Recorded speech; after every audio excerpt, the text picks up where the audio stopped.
Fala galera, bem-vindos a mais um vídeo do nosso canal Synthesized Book. O livro que eu trouxe pra gente hoje é O Essencialismo, do Greg McCall. É um livro muito importante, principalmente no momento que a gente está vivendo hoje, com o avanço das tecnologias, que a gente diz que com essa pandemia a tecnologia avançou 10 anos em um ano, né? Muita gente fala isso. Então é um livro muito importante, principalmente para o momento que a gente vive hoje. Mas o que é o essencialismo, Pedro? O que o essencialista faz? A premissa básica do essencialista é fazer as coisas certas, é fazer menos, porém melhor. O que seria isso? É a gente saber escolher o que é importante, o que é essência, o que a gente mais quer, gosta e o que mais importa na nossa vida. Isso é uma tarefa muito complicada. E por que é tão complicado ser o essencialista, principalmente hoje em dia? Por causa de 3 motivos principais que o autor coloca no livro. A primeira, opções demais. O que são as opções demais? A gente sofre muito com muitas opções o tempo inteiro na internet. Sofre, eu digo, tem muitas coisas boas nisso. A gente tem acesso a informações de tudo que a gente quiser saber, praticamente a gente pode encontrar facilmente no celular ou no computador ou de qualquer maneira tecnológica que tu queira fazer. Óbvio, eu estou falando de pessoas, normalmente as pessoas que assistem esse vídeo são as pessoas que têm acesso à internet, Instagram, celular. Então a gente está falando de um nível de renda diferente. Lógico que eu entendo que tem muita gente que infelizmente não tem essas opções. Mas seguindo, a segunda opção, o segundo maior problema para não se tornar, para não ser o essencialista, é opiniões demais, também fruto das redes sociais, mas também é fruto do nosso círculo social. Entendeu? É muito difícil a gente sofre o tempo inteiro com muitas opiniões de muita gente interferindo nas nossas vidas e ditando o que a gente pode ou não pode fazer, dizendo o que a gente tem que fazer, o que a gente não pode, isso é o certo, isso é o errado. Essas opiniões também nos impedem de ser uma pessoa mais essencialista, de ser uma pessoa que faz menos, porém melhor.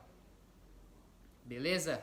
E a terceira está escrita aqui, como mais uma vez eu digo para vocês que eu sempre tenho essa colinha e preparo essa colinha, né, para fazer os vídeos. A terceira é a ideia de que a gente pode ter tudo. Essa facilidade que a gente pode entrar no YouTube, a gente pega o YouTube, eu entro no YouTube, nos recomendados para você, nos recomendados, a primeira página do YouTube, já aparece um vídeo de um cantor, já aparece uma entrevista de um ator, já aparece uma entrevista de jogador de futebol, já aparece um vídeo de tênis, de todas as coisas que eu gosto. Eu já sou uma pessoa relativamente com idade definida para saber o que eu quero com 23 anos, eu acho 22 anos, né? Vou fazer 23 esse ano. Eu já acredito que eu já tenho um discernimento melhor para saber o que eu quero e o que eu não quero. Mas essas opções, principalmente para as pessoas mais novas que ainda estão definindo o seu futuro, isso é muito difícil de entender, porque ela tem um mar de opções para isso. Ela tem um mar de opções e ela quer abraçar tudo, ela quer ter tudo, ela quer fazer um monte de coisa. Então é muito difícil ter discernimento, principalmente nas idades menores, que ainda não atingiu uma maturidade para poder saber escolher. Lógico que isso atinge muitas pessoas mais velhas, principalmente na questão material, né? Que essa pessoa quer ter tudo, que essa pessoa quer abraçar tudo, quer dar todas as aulas, todas as palestras, quer fazer todos os cursos. Então isso também é o terceiro fator que nos prejudica na questão de ser um essencialista. Tá, beleza, Pedro, mas agora tu falou o que nos prejudica, o que não o essencialista faz, o que o essencialista faz, mas tu não falou nada de como eu vou ser um essencialista. Greg McCall, o autor do livro, mais uma vez, ele separa 3 passos pra gente se tornar um essencialista. Obviamente, todo mundo vai cometer erro. Todo mundo, uma vez ou outra, vai escolher algo que não é importante, ou vai dedicar tempo a algo que não te faz bem. Porque isso acontece, erros são de seres humanos. A gente não tem em momento nenhum autor tem essa perspectiva de se tornar uma pessoa totalmente essencialista. De se tornar uma pessoa que nunca vai cometer os erros que ele cita aqui no livro. Isso não existe. O que pode acontecer e o que eu estou trazendo nesse livro que eu quero mostrar para vocês é que a gente pode melhorar essas decisões. A gente pode melhorar nesse sentido de fazer menos, mais uma vez, menos, porém melhor. O primeiro passo para se tornar um essencialista, e está escrito aqui, é explorar. Explorar. O que seria o explorar? O explorar é a gente ver e pensar de maneira mais ampla todas as opções que a gente tem na nossa vida. Isso é muito difícil. E dentro desse passo de explorar, a gente tem alguns mini passos que nos ajudam a ter isso. O primeiro, encontrar momentos para a gente ter calma e ver o cenário mais amplo. A gente se distanciar um pouco, a gente fugir um pouco da nossa rotina, muitas vezes elétrica, e ver as coisas de uma maneira mais tranquila. E pensar, de ver o cenário mais amplo, não nos apegar tanto às nossas pequenas coisas, não nos hiperconcentrar, é o termo que ele usa, que o autor usa, nas pequenas coisas, e de vez em quando a gente fugir um pouco, ver um pouco mais de cima as coisas, num cenário maior, para a gente poder identificar o que são as coisas que a gente realmente quer fazer e o que não quer fazer. Para isso, é importante que a gente durma bem, não abnegar do sono, não descartar o sono, pelo amor de Deus. Não entrem nessas teorias de que a pessoa produtiva é a que dorme pouco, de que a pessoa produtiva é a que abre mão do sono para trabalhar. Isso não é e não faz bem para ninguém. Infelizmente, tem gente que precisa fazer isso por inúmeros fatores. Mas não escolha fazer isso por consciência, por conta própria. Dormir é a melhor forma da gente aumentar a nossa produtividade, estimular a nossa criatividade, da gente poder atingir o nosso potencial pleno mental. Então não abra mão do sono. Mas tem a questão também que muita gente acha que é fútil, né? Que é trivial, que são as brincadeiras. Essa parte do livro é sensacional. Vocês sabiam que brincar é um dos maiores antídotos para o estresse que existe? E muitas empresas fazem isso. Muitas empresas botam as brincadeiras dentro dos seus prédios, dos seus andares, das suas lojas, fábricas, seja o que for, como forma de aumentar a produtividade. Não é por brincar. O Google tem um andar que ele é feito de materiais, se eu não me engano é um andar rosa, feito de brincadeiras, feito de, tu vai ver, vai entrar nesse andar, é um andar totalmente lúdico, e ele é feito para os funcionários entrarem nesse andar e esvaziarem um pouco, se sentir mais relaxados. É um antídoto para o estresse. Quando a gente está muito estressado, as nossas funções executivas, que são funções executivas? É planejar, pensar, executar. A gente perde um pouco essa capacidade, para não falar muito. E quando a gente brinca, a gente libera um pouco. A gente fica um pouco mais calmo. Então brincar também é um passo importante pro primeiro passo, que é o explorar. O segundo passo, depois de explorado, depois de analisado tudo que a gente precisa fazer, enxergar o cenário mais amplo, o que a gente vai fazer?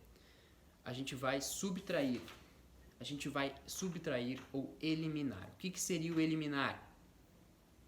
É ousar, é saber dizer o não. Dizer o não. Se uma pessoa tem a regra dos 90%, isso é muito legal que fala do livro.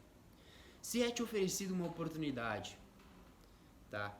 Tu bota o número de 1 a 10. Se esse número for abaixo de 9, tu diz não. Isso faz com que a gente recuse viver no 7 ou 8, que muitas vezes são oportunidades boas, mas que elas ficam na frente do 9 e do 10, que são excelentes.